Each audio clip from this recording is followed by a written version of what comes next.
ওয়াশিংটনের ওভাল অফিসে বসে যিনি প্রতিনিয়ত গোটা বিশ্বকে মানচিত্র থেকে মুছে ফেলার দম্ভ দেখাতেন, আজ সেই দাম্ভিক পরাশক্তির সর্বোচ্চ নেতার কণ্ঠেই বাজছে মৃত্যুর হিমশীতল সুর। পৃথিবীর ইতিহাসে সম্ভবত এই প্রথমবার যুক্তরাষ্ট্রের কোনো ক্ষমতাসীন প্রেসিডেন্ট ক্যামেরার সামনে দাঁড়িয়ে অবলীলায় স্বীকার করে নিলেন তার নিজের চরম অসহায়ত্বের কথা। ডোনাল্ড ট্রাম্প, যার একটি আঙুলের ইশারায় পেন্টাগন যুদ্ধের প্রস্তুতি নেয়, সেই ট্রাম্পই এখন বিনিদ্র রজনী পার করছেন। ন্যাটো সম্মেলন শেষে তুরস্কের আঙ্কারায় তিনি এমন এক ভয়াবহ সত্য উচ্চারণ করেছেন, যা মুহূর্তের মধ্যে হোয়াইট হাউসে সুরক্ষার অহংকারকে ধুলোয় মিশিয়ে দিয়েছে। গোটা বিশ্বের সংবাদ মাধ্যম যখন তার দিকে তাকিয়ে, তখন তিনি অত্যন্ত সাবলীল অথচ কাঁপা কাঁপা কণ্ঠে জানিয়ে দিলেন তিনি হয়তো আর বাঁচবেন না, কারণ মধ্যপ্রাচ্যের অজেয় শক্তি ইরানের হিটলিস্টে তার নাম এখন 1 নম্বরে। একজন মার্কিন প্রেসিডেন্টের মুখ থেকে নিজের প্রাণনাশের এই প্রকাশ্য স্বীকৃতি কেবল একটি বাক্য নয়, এটি মূলত ওয়াশিংটনের দীর্ঘদিনের সাজানো আধিপত্যের কফিনে ঠুকে দেওয়া শেষ পেরেক। আঙ্কারার ওই সংবাদ সম্মেলনটি ছিল মার্কিন দম্ভের এক করুণ প্রদর্শনী। নিজের মৃত্যু ভয় ঢাকার জন্য ট্রাম্প বারবার তেহরানের দিকে সামরিক হামলার ফাঁকা বুলি ছুড়ছিলেন। তিনি দাবি করছিলেন ইরানের আকাশ প্রতিরক্ষা ব্যবস্থা নাকি ধূলিসাৎ হয়ে গেছে, তাদের নেতৃত্বের কোনো ভবিষ্যৎ নেই। কিন্তু এই সাজানো আত্মবিশ্বাসের মুখোশ খসে পড়ে ঠিক পর মুহূর্তেই। সাংবাদিকদের সামনে তিনি নিজের অজান্তেই তার ভেতরে চরম ত্রাসটি প্রকাশ করে ফেলেন। ট্রাম্প সরাসরি বলেন, টিকটকের মতো কোনো বিনোদন মাধ্যমে 1 নম্বর হওয়াটা হয়তো আনন্দের হতে পারত, কিন্তু তিনি এখন এমন এক তালিকায় শীর্ষে রয়েছেন যা তার রাতের ঘুম কেড়ে নিয়েছে। সেটি হলো ইরানের কিল লিস্ট।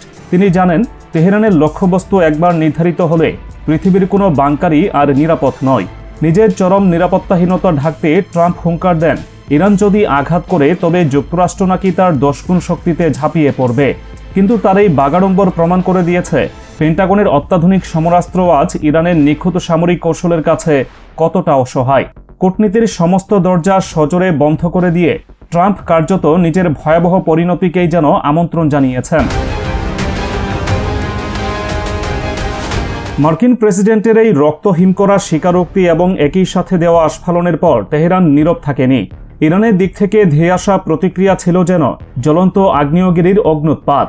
ইরানের পররাষ্ট্র মন্ত্রণালয়ের মুখপাত্র ইসমাইল বাঘাই অত্যন্ত কঠোর ভাষায় আন্তর্জাতিক সম্প্রদায়ের সামনে যুক্তরাষ্ট্রের মুখোশ উন্মোচন করেন।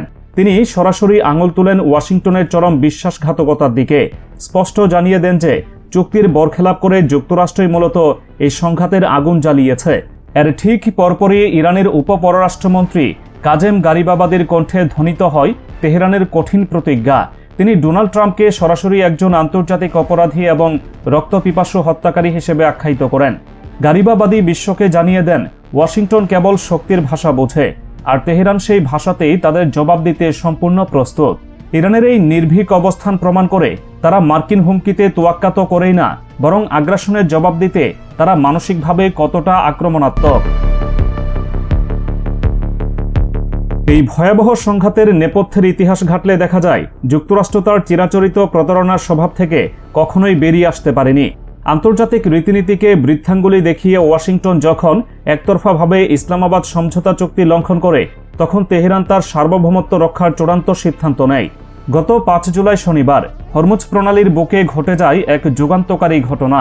ইরানের সামরিক সক্ষমতার মুকুট ইসলামিক রেভলিউশনারি গার্ড কোর বা আইআরজিসি তাদের জলসীমায় অবৈধভাবে অনুপ্রবেশকারী 3টি বাণিজ্যিক জাহাজের উপর এক অব্যর্থ অভিযান পরিচালনা করে। এটা ছিল যুক্তরাষ্ট্রের প্রতি ইরানের প্রথম এবং অত্যন্ত পরিষ্কার একটি বার্তা। তেহরানের পানিসীমায় ওয়াশিংটনের খবরদারির দিন চিরতরে শেষ। কিন্তু দম্ভে অন্ধ মার্কিন প্রশাসন এই সতর্ক বার্তা বুঝতে চরমভাবে ব্যর্থ হয়। হরমুজ প্রণালীর ওই ঘটনার পর মঙ্গলবার মধ্যরাতে মার্কিন সেন্ট্রাল কমান্ড বা সেন্টকম এক বর্বরচিত এবং কাপুরুষোচিত হামলার পথ বেছে নেয়। দক্ষিণ ইরান এবং হরমুজ প্রণালী সংলগ্ন এলাকায় ইরানের প্রায় 80টি সামরিক স্থাপনায় একযোগে বোমাবর্ষণ করে মার্কিন বাহিনী। রাতের অন্ধকারে চালানো যুক্তরাষ্ট্রের এই অতর্কিত হামলা মধ্যপ্রাচ্যের পরিস্থিতিকে একটি সর্বাত্মক যুদ্ধের দিকে ঠেলে দেয়। আর ঠিক এর পরদিনই বুধবার আঙ্কারায় দাঁড়িয়ে ডোনাল্ড ট্রাম্প অধ্যত্বের সাথে ঘোষণা করেন ইরানের সাথে আর কোনো যুদ্ধবিরতি নয়, কোনো কূটনৈতিক আলোচনার জায়গাও আর অবশিষ্ট নেই। ট্রাম্পের এই ঘোষণার পরপরই দ্বিতীয় দফায় আবারও ইরানের বুকে আঘাত হানে সেন্টকম। পেন্টাগন ভেবেছিল তাদের এই আগ্রাসন তেহরান হয়তো ভয় পেয়ে পিছিয়ে যাবে, কিন্তু তারা ঘুণাক্ষরেও কল্পনা করতে পারেনি যে আইআরজিসি তাদের জন্য কি ভয়াবহ পরিণতি সাজিয়ে রেখেছে।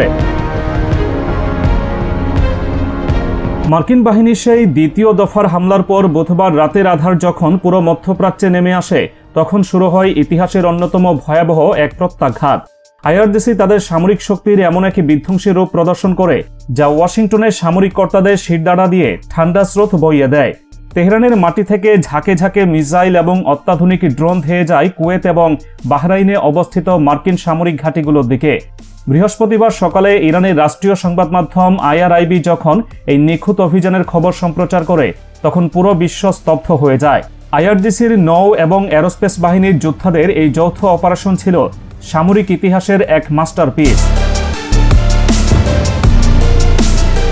কুয়েতের আরিফান এবং আলাল সালেম ঘাটির পাশাপাশি বাহরাইনের জাফাইর এবং শেখ ইসা ঘাটিতে যখন আইআরজিসির অগ্নিবাণগুলো আছড়ে পড়ে, তখন কোটি কোটি ডলার ব্যয়ে নির্মিত যুক্তরাষ্ট্রের প্যাট্রিয়ট মিসাইল ডিফেন্স সিস্টেমগুলো যেন অন্ধ হয়ে গিয়েছিল। মার্কিন রাডারগুলোকে সম্পূর্ণ ফাঁকি দিয়ে আইআরজিসির ড্রোন ও মিসাইলগুলো সরাসরি আঘাত হানে পেন্টাগনের সাজানো দুর্গগুলোতে। দক্ষিণ ইরানে মার্কিন হামলার মাত্র কয়েক ঘন্টার মধ্যেই আইআরজিসির এই সুনির্দিষ্ট এবং ধ্বংসাত্মক প্রত্যাঘাত প্রমাণ করে দিয়েছে ইরানের গোয়েন্দা নেটওয়ার্ক এবং মিসাইল প্রযুক্তি কতটা নিখুঁত। ওয়াশিংটন এতদিন যে প্রযুক্তিগত শ্রেষ্ঠত্বের অহংকার করত, তেহরানের একটিমাত্র নিখুঁত অপারেশনে তা পুরোপুরি ধূলিসাৎ হয়ে যায়।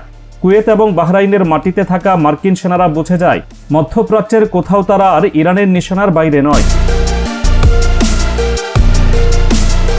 এই প্রলয়ঙ্কারী হামলার পর আইআরজিসি যে বিবৃতি প্রকাশ করেছে তা হোয়াইট হাউসের জন্য এক চূড়ান্ত এবং ভয়াবহ সতর্ক বার্তা।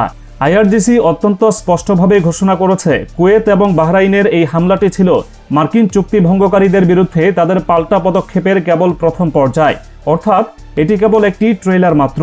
তাদের বিবৃতিতে অত্যন্ত কড়া ভাষায় জানিয়ে দেওয়া হয়েছে, শত্রুপক্ষ যদি পুনরায় সামান্যতম আগ্রাসন চালানোর দুঃসাহস দেখায়, তবে মধ্যপ্রাচ্যের প্রতিটি মার্কিন ঘাঁটিকে মৃত্যুপুরীতে পরিণত করা হবে।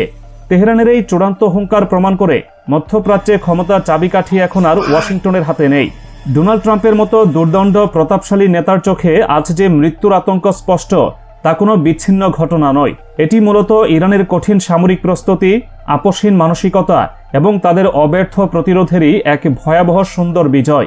বিশ্ববাসী এখন দেখছে কিভাবে একটি রাষ্ট্র তার সামরিক শ্রেষ্ঠত্ব দিয়ে খোদ বিশ্বের সবচেয়ে ক্ষমতাধর দেশের প্রেসিডেন্টকে নিজের প্রাণনাশের ভয়ে কম্পমান করে তুলেছে।